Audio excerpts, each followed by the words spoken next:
Was du nicht willst, dass man dir tu, das füg auch keinem anderen zu. Dieses bekannte Sprichwort ist eine von vielen Formulierungen der Goldenen Regel, einem jahrhundertealten und weltweit verbreiteten Grundsatz der Ethik. Welche weiteren Formulierungen der Goldenen Regel existieren, in welchen Kulturen und Religionen wir sie finden und welche Merkmale sie auszeichnen, erfährst du in diesem Video. Die Goldene Regel existiert in einer positiven und einer negativen Formulierung. Positiv formuliert lautet sie: Behandle andere so, wie du von ihnen behandelt werden willst.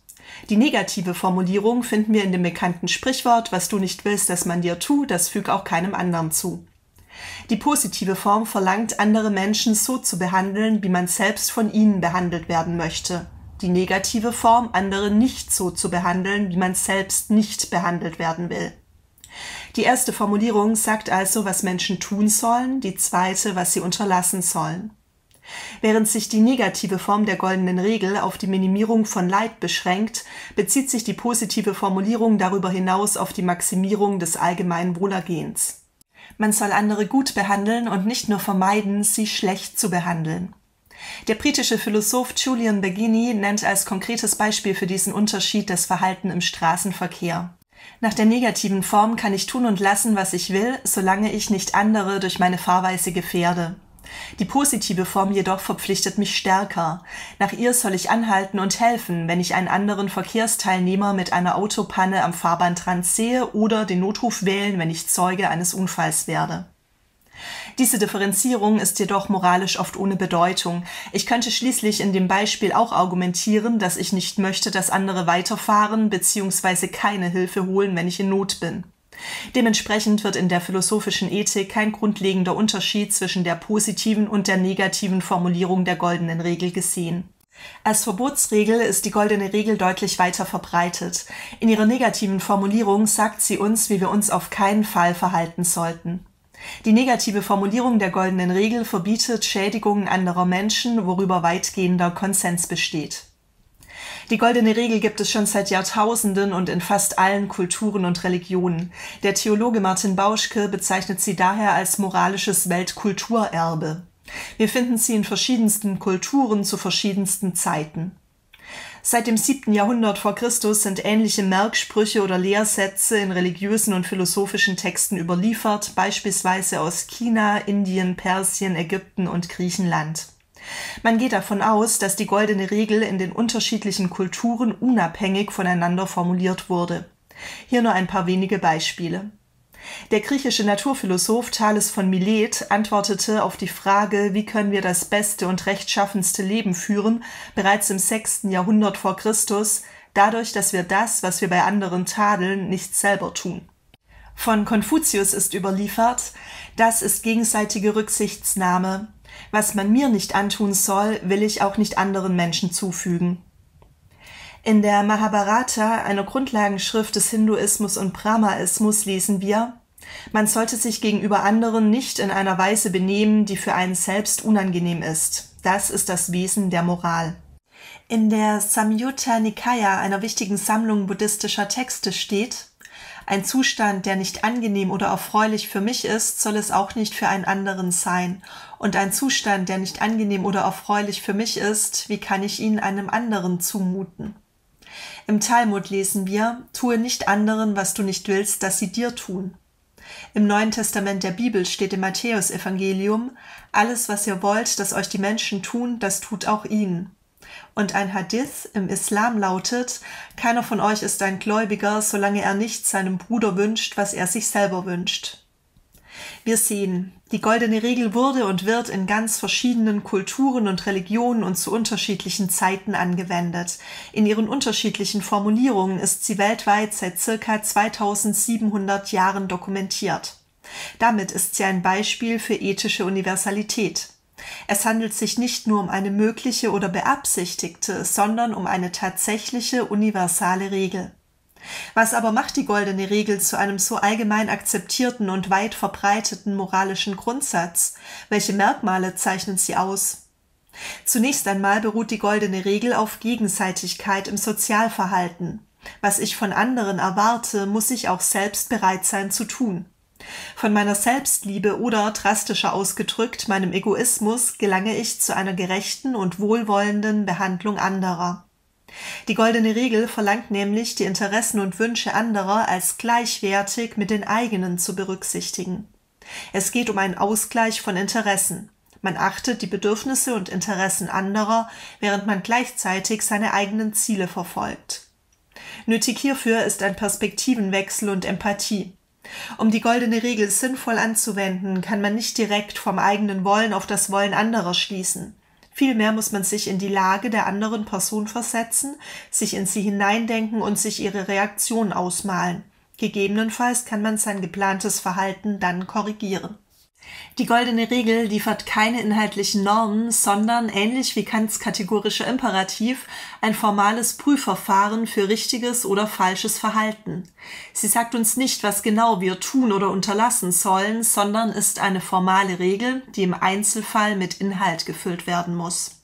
So macht sie die Abstraktion von bestimmten Inhalten auch kultureller Art möglich und kann in vielen unterschiedlichen Situationen angewendet werden. Dadurch stellt die goldene Regel einen ethischen Minimalkonsens unterschiedlicher Kulturen, Religionen und Weltanschauungen dar. Sie wird von der Mehrheit der Menschen als sozialethisches Minimum akzeptiert. In ihren beiden Formulierungen erfasst die goldene Regel zwei Grundaspekte jeder Ethik. In der positiven Form fordert sie Wohltun, in der negativen Fassung Schadensvermeidung. Die negative Formulierung der goldenen Regel fordert zudem Gerechtigkeit und Respekt vor der Autonomie anderer Menschen. Die goldene Regel markiert den entscheidenden zivilisatorischen Fortschritt vom Vergeltungsprinzip zum Grundsatz des Wünschenswerten.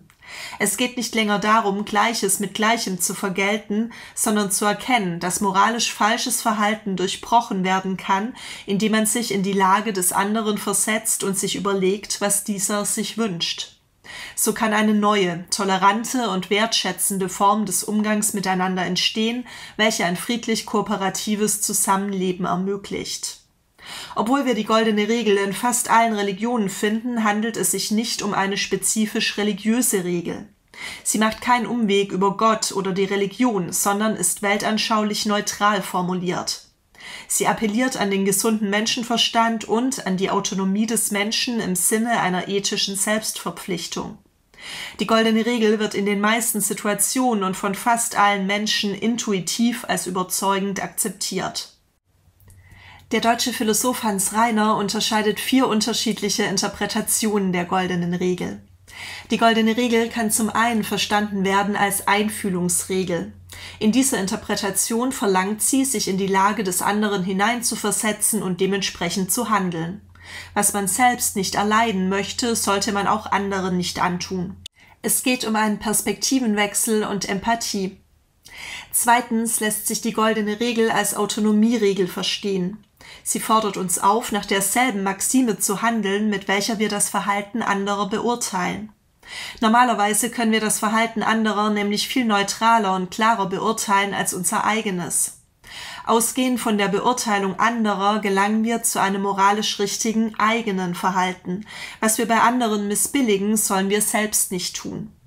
Dieselben normativen Kriterien, die wir bei anderen anlegen, müssen wir auch bei uns selbst anwenden. Drittens kann man die goldene Regel als Gegenseitigkeitsregel verstehen. In dieser Interpretation geht es um einen fairen Interessensausgleich zwischen mir selbst und dem anderen. Eine soziale Ordnung kann nämlich nur dann funktionieren, wenn Eigeninteresse und Altruismus in einem ausgewogenen Verhältnis stehen. Und viertens lässt sich die goldene Regel jenseits der Moral als Klugheitsregel des sozialen Verhaltens interpretieren. Man behandelt andere gut, damit man auch selbst gut behandelt wird.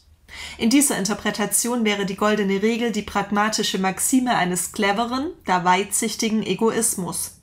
Man handelt gut, weil man auf eine positive Reaktion des anderen spekuliert. Und wie weit reicht die goldene Regel? Für welchen Anwendungskreis ist sie gültig? In den vielen Varianten der goldenen Regel aus unterschiedlichen Kontexten, Kulturen und Religionen lassen sich 3 verschiedene Typen ausmachen.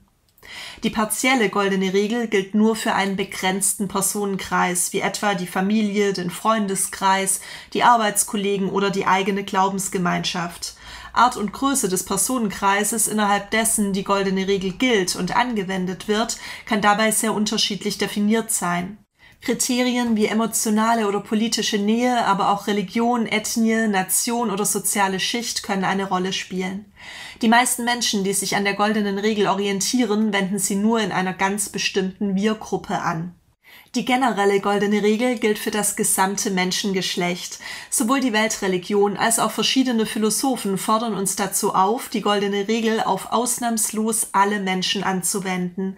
Diese Anwendung der goldenen Regel stellt höhere ethische Ansprüche an den Menschen. Grundgedanke hierbei ist die Zusammengehörigkeit, Einheit und gegenseitige Abhängigkeit aller Menschen.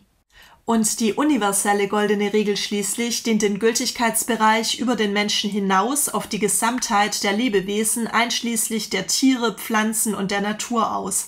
Eine solche Anwendung der goldenen Regel finden wir beispielsweise in Naturreligionen, bestimmten Ansätzen der Umweltethik oder auch im Jainismus, einer indischen Religion.